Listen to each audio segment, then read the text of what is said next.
What's going on, beautiful people? It is I, your flying locomotive and faster than a speeding bullet SuperCliff, coming at you live with a brand new video. And for today's majestic and fantastic video, we are back out with more thunderous adventures, for I am talking about Immortal Thor, issue number 12. Before we dive into the world of Asgard and the machinations of Marvel, if you are new to the channel, then smash that like and subscribe button. That way you guys never miss out on anything that happens on this majestic channel. So what are you waiting for? Let's raise the bar and go full on Super Saiyan. Hit that subscribe button. Thus, without further ado, let's take out our spandexes and hammers with the Immortal Thor, issue number 12. Alrighty folks, so this issue starts off with Thor and his crew of gods jumping out of one of the In-Betweeners boxes into a realm where moons are crashing into each other. To be honest, this place looks a lot like something from Destiny. Such a great game,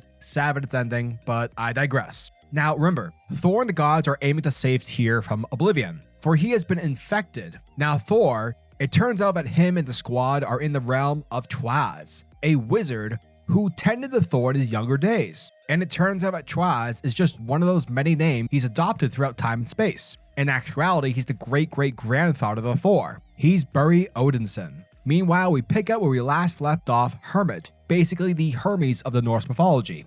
And here we have an imprisoned Tyr, infested with a darkness, the negative effects of oblivion. And boom, Tyr takes out Hermod with his new powers, removing him from existence. And from there, with the door now open, Tyr makes his escape and attacks the other half of the Odinson squad. Picking back up with Thor, it turns out that Twaz, aka Odinson, has in his possession a spirit rune, which if claimed, can be the one thing to actually heal Tyr and expel the evil force that currently infects him. However, Thor can't just take it. He needs to use his mind. He needs to solve a riddle. The challenge is to win against Buri. However, the strength nor power of Thor will be the keys to victory. Instead, Thor will have to use wile and wit. And with that, Thor gives Buri a riddle to solve. What is big, red, and eats rocks? And believe it or not, Buri doesn't have the answer. Because the answer is really fucking stupid.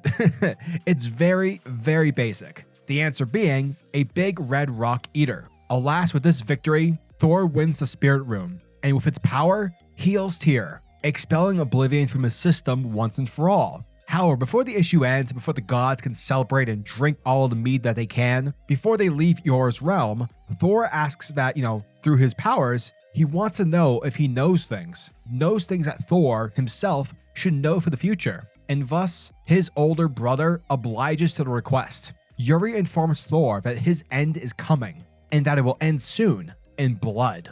And that, folks, was the end of the Immortal Thor, issue number 12. And thank you guys for checking out my video, as it truly means the world to me. Okay, so I'm gonna be super honest. Previously to how I felt about issue 11, I was again not a fan of this issue. My problem is that this story relies a lot on you, the reader, having read the Gods event. Now, obviously, if you've read it, then maybe you'll get a lot more from reading this, but I highly doubt that. This issue is just not satisfying at all. This little arc seems like an AlEwing side quest just to kind of prove that he knows everything in Marvel.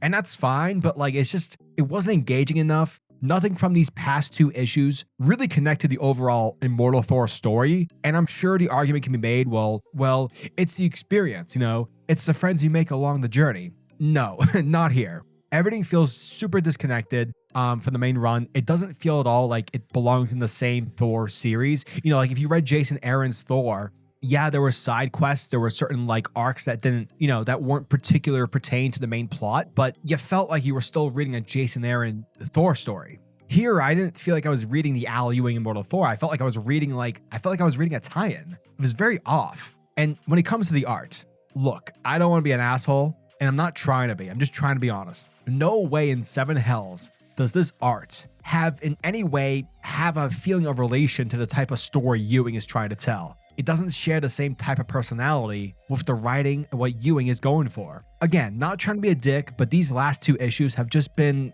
a waste of time. Overall, issues 11 and 12 were essentially a side quest, game add-on, or if you're a fantasy reader, that prequel novella. Essentially, you don't need to read this, I think, in order to enjoy the current main plot of Immortal Thor.